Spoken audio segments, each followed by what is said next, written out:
Хотела обратить внимание на другие направления, в частности, образование.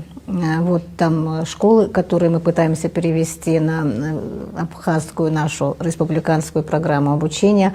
Как это получается? Вы понимаете, мы в этом году в штат ввели такой помощник главы администрации по идеологической работе.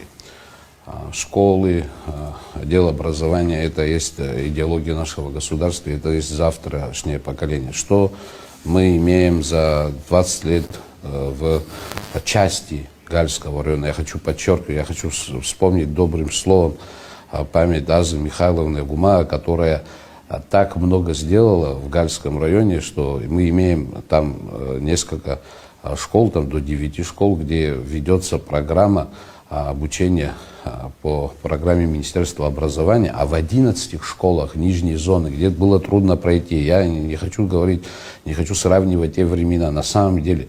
Но даже когда уже стало как бы в этом плане можно было работать, мы упустили, конечно, какое-то время, и там целое поколение людей не просто были воспитаны в плане идеологии, а даже не могут говорить, я же не говорю на абхазском, на русском языке.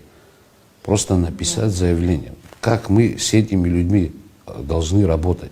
Вы представляете, какая-то проблема. Это молодежь, которая выросла, целое поколение, и не может, кроме «здравствуй», как не говорить ничего, они кроме грузинского и мигрельского языка ничего не знают. Абсолютно ничего не понимают. Они приходят ко мне с переводчиками, которых находят в городе своих сверстников, зайдемте к главе, чтобы ты перевел, что я хочу и так далее. Понимаете? И это очень серьезная проблема. Более того, я вам скажу, у меня были пресс-конференции, вы помните, раньше, где мы показывали, какие учебники истории были в этих школах.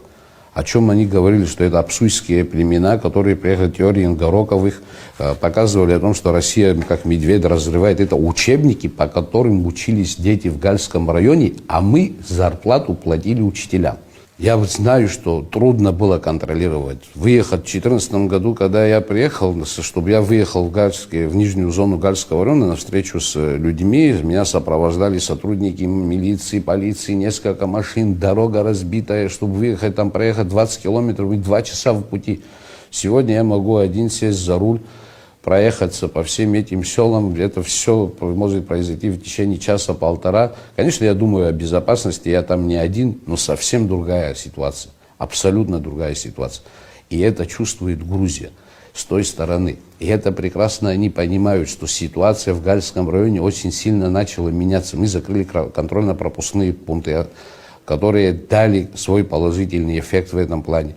Мы поменяем систему образования для того, чтобы дополнительно стимулировать учителей абхазского языка. Мы ведем переговоры с общественными организациями, которые могут нам помочь дополнительно, кроме тех, что дает государство, там 5000, это очень мало, чтобы человек выехал в дальние села. И в дальних селах у нас отсутствуют учителя не только абхазского языка, но даже русского языка.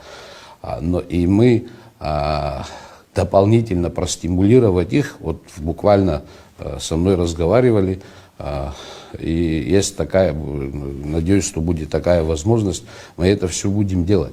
И ситуация на самом деле серьезно изменилась. Мы единственный город в Абхазии, который устроил митинг против сноса памятника Килманроке в Шотландии. Понимаете, и там выступили люди местные с осуждением политики, которая проводит Грузия. Это было искренне. Те, которые выступали, это было искренне, потому что мы сказали, кто будет, они сами вызвались, они сами написали текст, никто им не писал. И это беспокоит, это очень сильно беспокоит. И вот эти все провокации, которые прошли совсем недавно с этим певцом, который приехал, потом и все остальное, это один из такой провокационных этих на все вот эти наши успехи, которые есть в Гальском районе.